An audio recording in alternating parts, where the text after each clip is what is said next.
Welcome to the 10th episode. That's 10 episodes. 10 episodes. 10 episodes of the GameFor Podcast. In this episode, we'll be discussing organizing and storing your precious, precious games.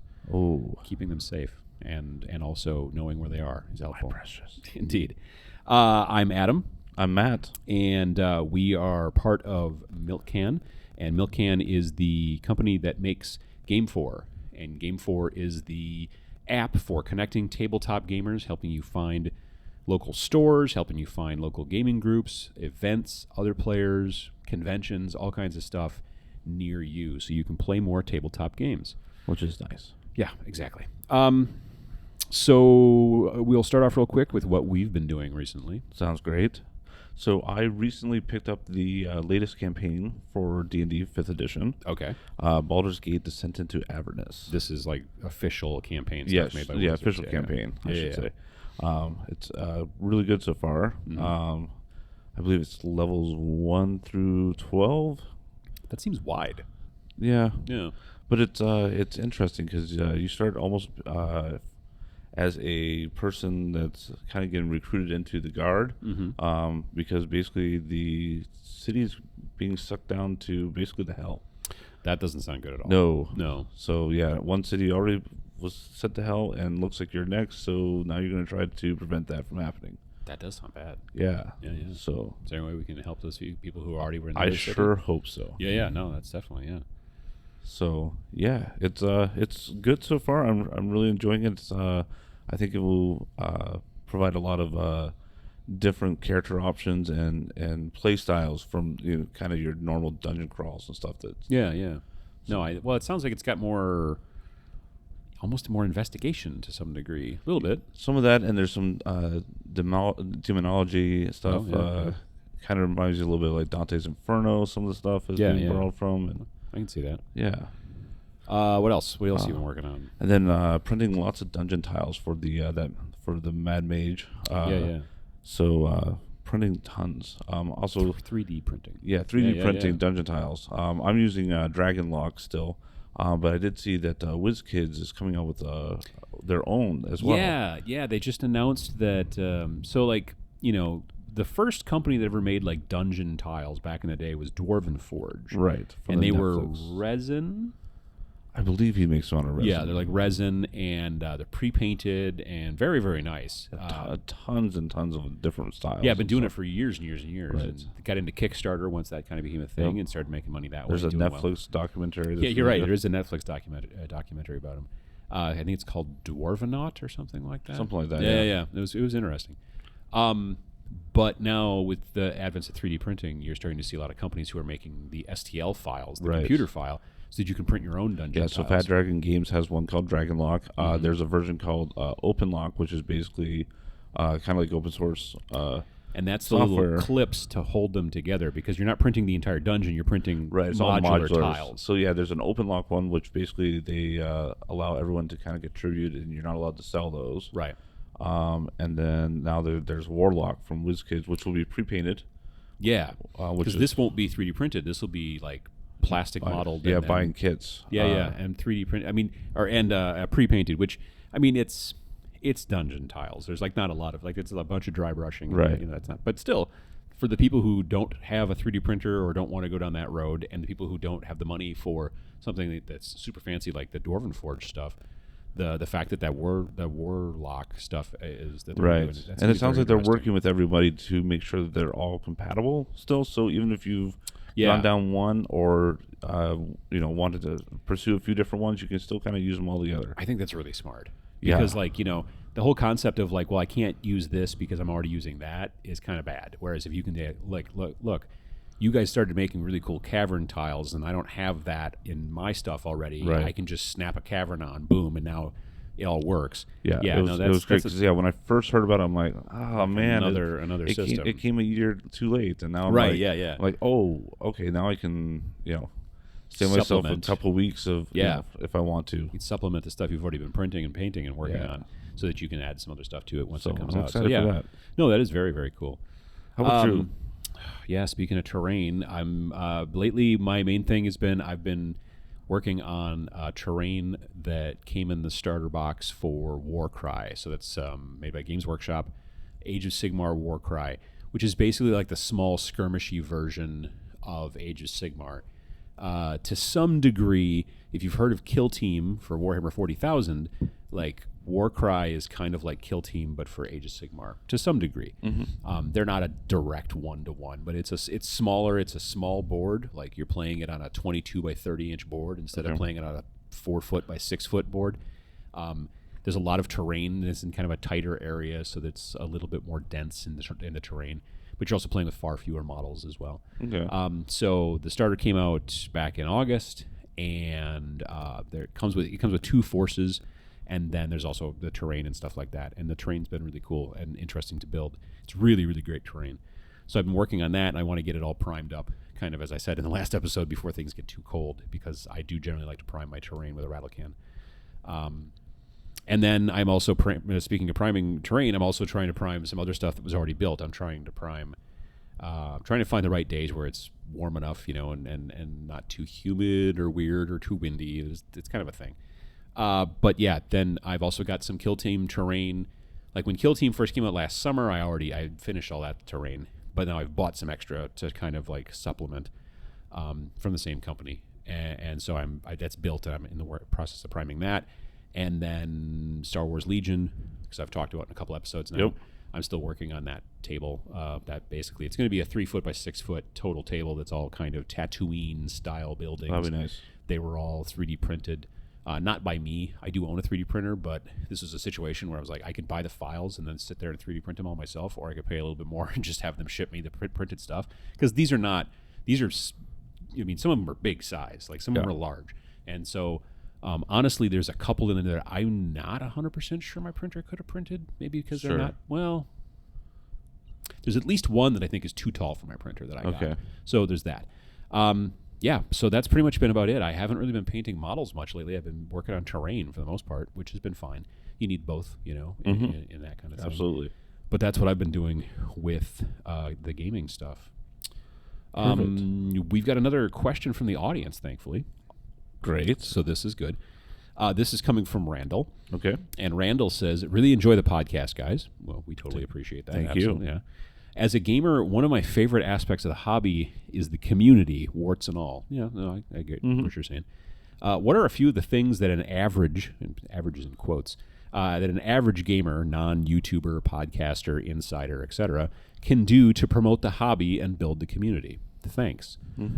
That's a good question. I mean, honestly, it's a lot about what the podcast is about, really. Right. It's you mentioned warts. It's not being one of those warts, really. It's being a good ambassador. Yeah, that's honestly number one. I think that in this particular hobby specifically, and we see it in other hobbies as well, but in this specific hobby, there can be some gatekeeping. And for those of you that don't know what that means, that's someone who's telling people, yeah, you're not a real gamer, you're not a real role player unless you've done this, or if you didn't play the very first version of Dungeons and Dragons, you're not a real. Yeah, and to try to drive people out for that, like I think where it comes from, if I've got to be honest, and I'm not a psychologist, but I think what it comes from is the fact that for years and years and years, being a gamer.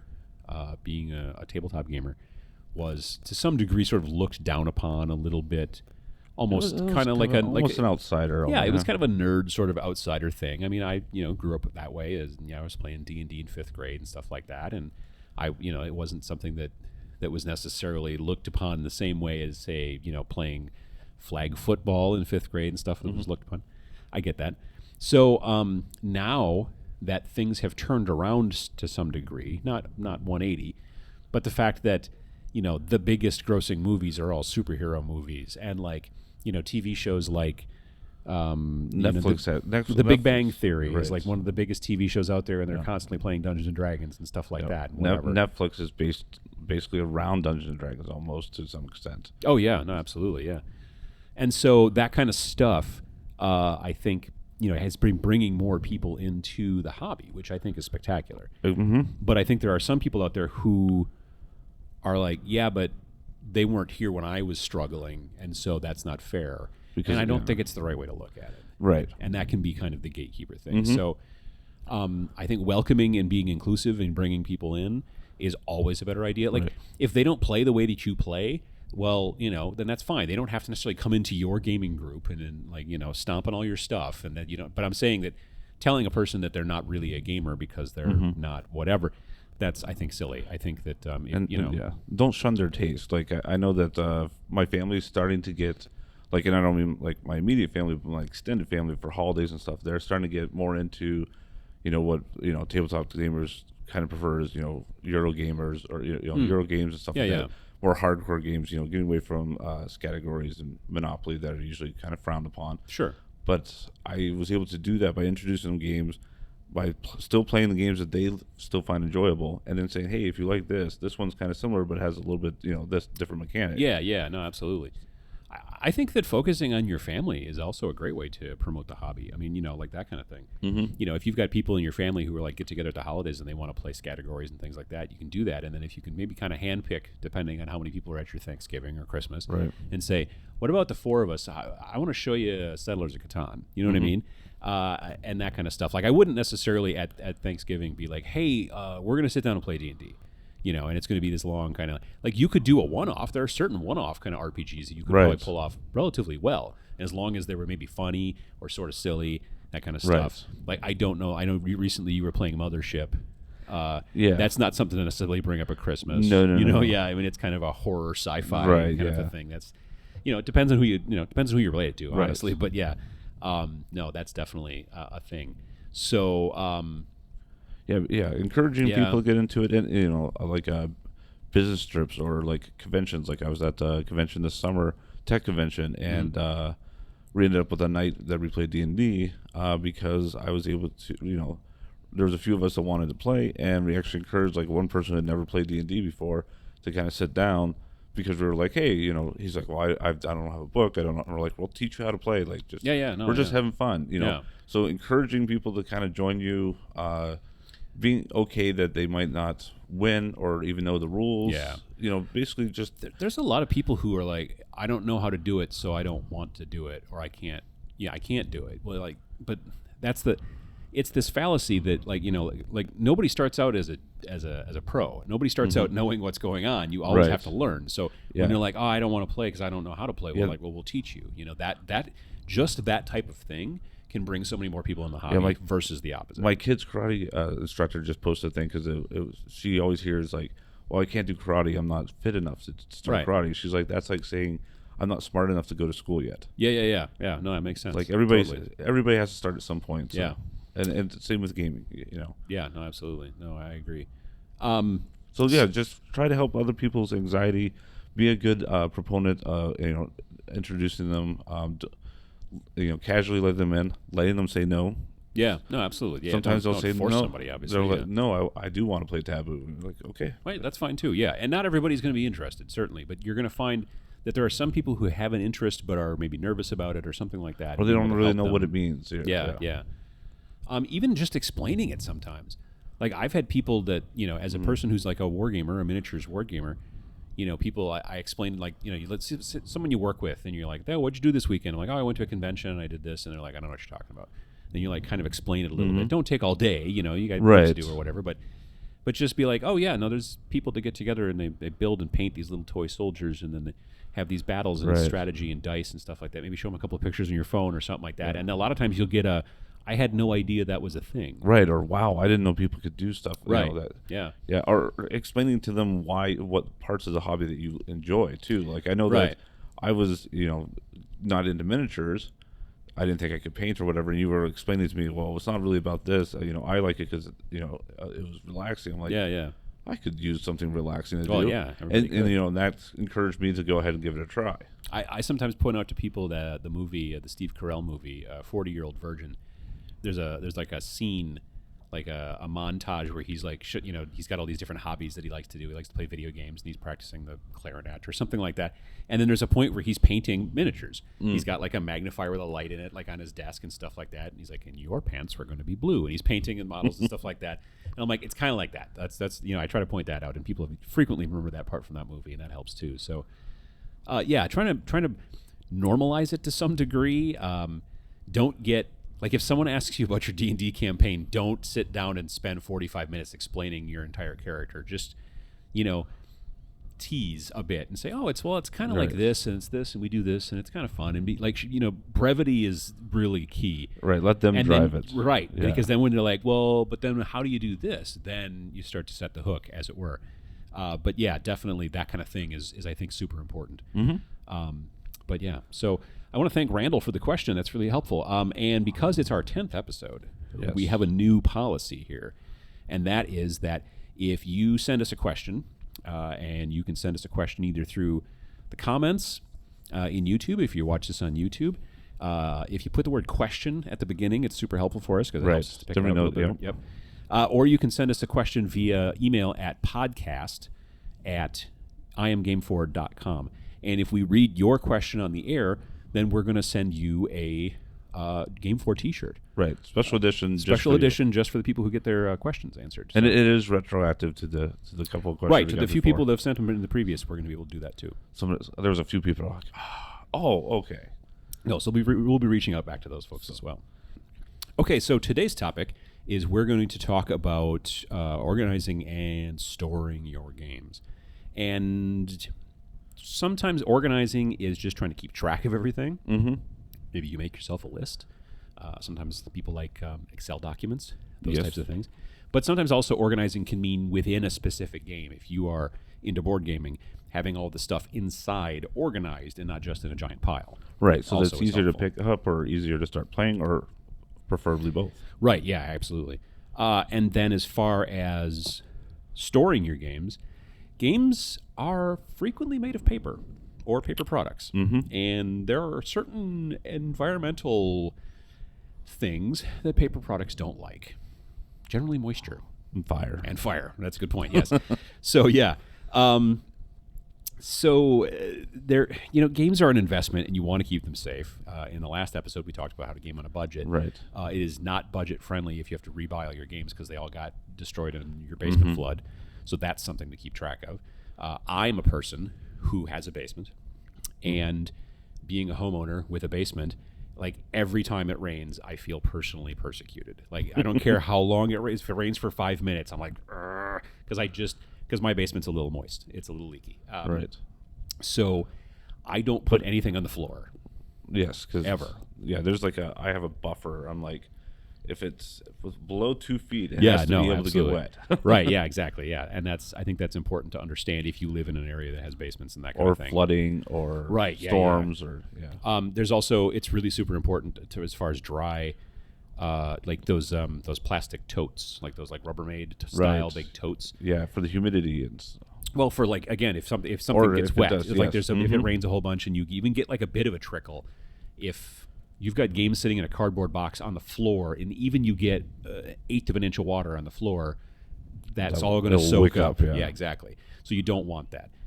So those kind of totes are very helpful. Now, they do not solve all problems, because if your basement floods 3 or 4 feet, very frequently they will start floating around, and if you've got them stacked, like I know a guy recently. Don't float. No. Well, no, I know a guy who he had them all stacked. And then his basement started to flood, and then it tipped over. Oh. Yeah, because it's a stack of these things, and they were light enough that they were floating in the water, but they're just top heavy, and then boom, and then everything was ruined. So keep that in mind as well to some degree. These are all worst case scenarios, hopefully, you know what I mean? But, and also, and if you have humidity problems, another tip is to those packs that you come in, like you'll get them in like filaments for 3D printing or and electronics and things like that. What do you call it? It's a dessicant. It's a gel. I forget what it's called. It's a little pack with these little things you're not supposed to eat. Right. Silica gel. Yes. That's the word. So, rather than throwing those out, throw them into your bins for your games. Yeah. They'll help wick out some of that moisture. I mean, honestly, if you've got like a damp basement area, there's products you can buy out there. We bought some stuff called Damp Rid, I think, which is like this weird kind of weird gel, and it comes in like a little bucket, and you open up the bucket and set it in little corners of your basement, and it sucks the air out, or the moisture of the air. Yep. We also have a dehumidifier that we run pretty much all summer long. We have a few of those. Yeah, in the winter we don't, but because then usually things dry well enough. But So that kind of stuff is super important to think about, like really just off the top, like right away, not getting your stuff ruined. And water is really the enemy. Fire is a whole different story. Honestly, if your house is on fire, you've probably got bigger, fish to fry. That's not the right term. You've got bigger problems if you've got if your house is on fire. So that's the thing. You try not to get your house on fire if you can. That's just good tip. Smoke detectors, all that kind of jazz. It's a super Fire important. extinguishers. Yeah, totally.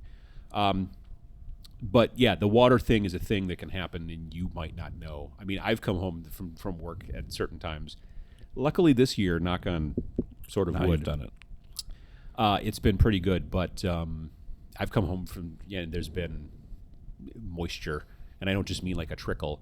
Like we've got this one spot in the basement where there's always a trickle, so now I just know, and it goes to a drain that's in the middle of the basement, so I just know not to ever set anything there. What I should do is just paint stripes, like a warning area. So like this is where the water always kind of trickles, and then but in general, I'm just kind of eyeballing it. Oh yeah, don't set that there because it'll probably get wet. If someone walks by and sneezes, that moisture will then cause it to leak in my basement. So yeah, that's fun. Shelving, though, one way to not get your stuff wet is to get it off the ground.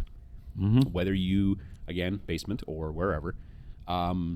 Shelving is important for board games. Shelving is super important obviously for books, like for role-playing style books. There's plenty of people that are also really into shelving even for their miniatures and things like that. You want to keep all your terrain organized where you can see it, and it's not just in like strange drawers and all that sort of stuff. So yeah, both organization and storage for that part. The downside to keeping your models, your miniatures, your terrain, those types of things out on shelves is it gets dusty. Yes, it can. So you are frequently having to try to figure out ways to dust off models that can be sometimes kind of delicate. Yes. You know what I mean? So that's kind of an issue. Like you could go with the spray kind of compressed air that kind of stuff or whatever. Yeah, I used my air compressor actually But generally, I like with terrain. Terrain is usually strong enough to some degree that you can take like a very soft brush to it, like something. I wouldn't use it like a dust. Well, it depends on what it is. Like those dusting weird kind of pads that you get, those like will the Swiffers. catch. Yeah, like a Swiffery type of thing. Those will catch on it. You don't want that. But something that's got bristles, but it's very, very, very soft bristles, you can use that. It should work pretty well. For your models, I mean, I honestly store my models in model cases, like stuff from. I mainly use Battle Foam. Battle Foam. I wanted to say Battle Tome. I don't know why that was stuck in my head. But yeah, Battle Foam is a company that makes protective cases and foam, laser cut foam, and all that stuff, and you put your models in there and all that stuff. And I generally keep them that way so that they're not sitting out getting dusty. Plus, it's easier than even if you have extra trays, you can take the ones to the shop without having to transfer them. Yeah, no, absolutely. I have actually they have a bunch of different and other companies as well. But Battle Foam's not the only company out there, but they're the one that I've bought the most stuff from. They also make cardboard boxes that are the size of the foam trays. Right. So you can I'm going to go to the shop and I'm taking these 4 trays with me with all these different models and I'm putting them in that case. But then these other trays that I've got full of models over here are just going to go into the cardboard boxes, which I'm keeping on shelves that are higher up so they don't get wet. But you could also take those trays, honestly, and put those into those plastic totes and keep them that way too. Those cardboard boxes they make are almost like banker boxes where they're modular, where they'll stack really well, and then they're kind of locked on top of each other. Yep. But a lot of those plastic totes also do kind of the same thing. So, yeah. Yeah, and you could do stuff with, pluck and stuff that as well. It's just, it's a time investment and fits and all that stuff. Especially in miniatures because you've spent so much time building them and painting them. And then if you get them all dusty and ruined or whatever, that's a lot, not just money wasted, but also time. Right. Whereas like D&D, I've seen people carrying them around in tackle boxes. And sure. Stuff like Yeah, absolutely. And then as far as again, shelving, you can build your own shelving. I mean, you're I think far handier than I am, so you could try to do do that that kind of stuff. But there's also plenty of modular plastic and wire type shelving that you can get for your hobby room. They'll fit any shape you want. Yeah, totally. Or also you can kind of go for more rustic and go to like we have a place around here that does you take in building materials that you're not going to use and you basically donate it for Habitat for Humanity, and then they resell it out. I found great cabinets and stuff like that. Right Oh yeah. Restore. Yeah, the Restore. It's yeah. the one for us. It's kind of like almost like a Goodwill type of place or something like that, except it's more for furniture and stuff like that. Yeah, absolutely. But yeah, home improvement stores, Costco, places like that, they can all help you out a bunch with that kind of stuff. With books, you want bookshelves, in my opinion. Normally, you'll need something. They are a lot heavier than you probably think of them. Over time, yeah, books are definitely so. Like a plastic shelf that you could use to store a bunch of totes. That's one thing, but you use that same kind of plastic, like inexpensive, Rubbermaid style Plano. It's another big brand. That kind of stuff. You use one of those shelves, and you put a whole bunch of D&D style books or RPG books, hardcovers and all that kind of stuff. They will bow over time. So you want an actual bookshelf, in my opinion, that is designed for books. Yep. And again, books are super important, again, on the humidity. Really super important to try to keep them in a place that's not moist. Also, if you, displaying models, too, is if you don't want them all into cases. Cases, one of the things, I have a glass case from IKEA. I know that there's some other ones. Oh, the classic Deltoff? Yes. Yeah. Nearly every miniature player that I know who's gotten heavy into it, they buy this thing at IKEA because it's it's $60. Yeah, it's $60, but it's 5 feet tall, probably, isn't it? Nearly? Yeah, maybe taller. Maybe it might be 6 feet because I'm trying to think of the one I have at home. I think it's taller than me. So, and it's not. It's maybe 18 inches? 18 inches square, 2 feet, but so like 6 centi- feet. Yeah, but 6 feet high. 50 centimeters by 50 centimeters. Yeah, and it's got glass shelves and it's got glass on all four sides, and you put it together. A nice little door to open. Door, and then it keeps a good portion of the dust off your models, and it allows you to display them and show them off. And there's tons of videos out there of how to light it and stuff if you want to light it. And LED kind of things like that. Yeah, that's a good point. You can definitely use those types of things to help also to display your models so that you can show them off, but still kind of protect them to some degree. With board games, I have seen these things that they're pretty cool. I've seen them at conventions and stuff before, and it's like a rubber band, right? But it goes four ways. Yeah, almost like it's not a loop. It's like if you looked at it from above when it was laying down, it looks like a plus, like the Christmas packages you used to with the ribbon, but it's all rubber. But it's just one rubber band, and then you put it around your gaming boxes, and it helps keep them closed. Because the thing that you also don't want to do is spill the contents of your gaming boxes all over the place. Yeah, so. That's really actually kind of nice. And they're relatively inexpensive. Yeah, and they come in different sizes for different sizes, different colors. And you could color code, I guess, if you were super organized. Yeah, there you go. Yeah. But doing that so your board game boxes don't spill all over the place is, I think, also super helpful. If you're talking about getting organized on the inside of your board gaming boxes, there are companies out there that make special inserts designed for the inside of your boxes. Now, I know that I was mentioning Battle Foam before. Right. They make a bunch of laser cut foam designed specifically for certain board games to keep all the cards separate in together, keep the miniatures, if there's miniatures in. If you look at a game they're kind of like what I like to call gateway games because they're kind of between a board game and a miniatures game. Look at something like Space Hulk. They make a Space Hulk insert, but there's a bunch of different games. Zombicide, all kinds of games like that. They make inserts. So you still have the normal box. You carry it on the box like a normal person and whatever, but inside you open it up and it's all protected in foam and everything's all compartmentalized and stuff like that. Yeah, and there's also a lot of ones that do MDF now. Yep. Like Broken Token and Meeple Realty. Sometimes like they can... actually, both those names are pretty good. They are. Meeple Realty is pretty good, though. And the only issue I have is sometimes they can get kind of expensive. Sometimes I've seen some that are more expensive than the game themselves.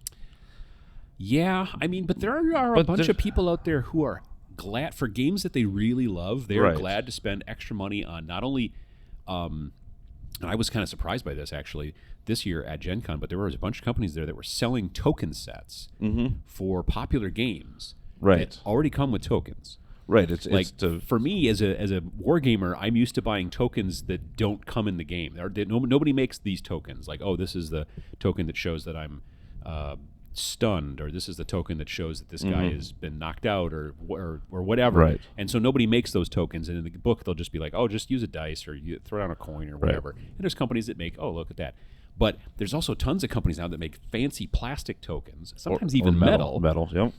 that are designed to replace the cardboard tokens that came in the game. And there are people that are happy to buy a game and then sometimes spend 2 to 3 times more, like basically tricking it out. You know what I mean? Especially like games that take that you play multiple times. Oh, like, yeah. Like Gloomhaven or some of the legacy games and stuff like that. Yeah. So yeah, that's very interesting. But there are also inserts that you can buy, like you said, MDF, foam, plastic, I bet. Yeah, and the benefit of a lot of the inserts is that it usually helps organize it to a point where it's easier to play, easier to put stuff back or to take stuff out. Right. It's not just scratching that itch of at least I know where everything is. It's also, it's much quicker. You don't have to like completely put everything all back together every time. You know what I mean? Like I have to find all the such and such tokens, put them on a pile over here, and I have to find this. Now, admittedly, you can usually do that with like Ziploc bags. I was just saying, if you're on a budget, Ziploc bags. Yeah, and absolutely. then another good trick for like board games, especially, is if like there's certain tokens that need to be given to every starting player every time, is to basically pre-sort those out. Right. Yeah. When you're putting it away, if it's usually there's like a little quick guide or here's like the blue bag, the green bag, the red bag. So you're like, which player you want to be? A red. Okay. And you just hand them the bag, and they know they have all the pieces. Yep. They don't have to count out. Well, how many of this coins token do I get? Yeah. No, that's a very good speeds point. it up a lot, especially if you're doing demos or you're game nights that are shorter. And it's also super helpful if you're doing it at conventions as well. And it's also super helpful when you're trying to figure out if you got everything put back. Yes. Yeah, because sometimes stuff falls off the table, and then the dog takes it or whatever. Yeah. But it's kind of nice to know that stuff ahead of time. And then what about for our card games, and also like for like collectible card games? Cards. So for collectible card games, most places that sell collectible card games also seem to sell these white cardboard boxes that come in varying sizes. Yeah, I remember them originally as baseball card boxes. Right. Yeah. They were basically originally for baseball cards, but they've also now become quite co-opted by the folks who play like Magic and Pokemon and all that kind of stuff. And those are super helpful for being able to use sometimes just for straight up storage. So you don't have cards all over the place. Right. That you don't want, because you roll over one with your computer chair or something like that, and now you've just ruined a $22 card or something goofy like that. Right. But then sorting for Magic if you're building decks. If you're trying to keep like colors separate or different sets separate, things like that, that's all super helpful. So you can buy those, but then they also have obviously like everybody's seen those little boxes for like, I'm going to take my deck to the box. shop. Sometimes like mine has like a little place for tokens even now. Which is super nice. But if you have more than say a deck, then you probably have a whole bunch of cards, and then that's where those big white things are actually kind of useful. And they come in everything from just like a single like row to, I've seen them I think 4 or 5 across, and it's like a huge box actually. So if you've got a lot of cards, you can easily use those types of things. But then when you're like, if you're like traveling a little bit with your cards, I bought this thing. I don't even play that many card games, but the thing was so cool, I picked it up, and it's made by a company called Quiver, and it is just basically this kind of like long case, and you unzip it, and then it's got spaces for all the different cards and all that kind of stuff in there, and it's got like a shoulder strap sort of a thing, so you can just kind of take it with you. I was at, where the heck convention were we at? Was that Origins? I think it was Origins. Origins last year? Yeah, I think that's when we first saw it. 2018? Yep. Yeah. So Origins like 2018, and I saw this woman walk by, and she had this, I think hers was maybe purple. Yeah. Or teal. But it was really cool looking, and I was just like, whoa, what is that? And I asked her about it and everything, and she's like, oh yeah, and then she showed me the inside and everything, and it was really cool, and I picked one up. I have not ever seen one at a shop before, so I had to get that one off of Amazon. But it was just really cool, and it's just a nice thing to help, again, protect your stuff. I mean, because, like, keeping it protected at your house is one thing, but being able to keep it protected at when you're traveling is also another thing. And that's when, I mean, we've seen plenty of people at conventions with those kind of fold up, it's like a wagon, like you would put your kids in it, but it's like at canvas sides and it folds up, and then you can put all your... Oh, yes. So if you're at a convention, like a smaller convention where you're running a bunch of board games, you don't want to walk around carrying a pile of board games. Right. Some of those boxes are humongous. And you might be at a bunch of different tables. Exactly, moving around. So being able to have that you can kind of drag around a little bit, but then when you leave, it's easy enough to fold up and put it in the back of your car or whatever. That just saves you a bunch of space. So, Perfect.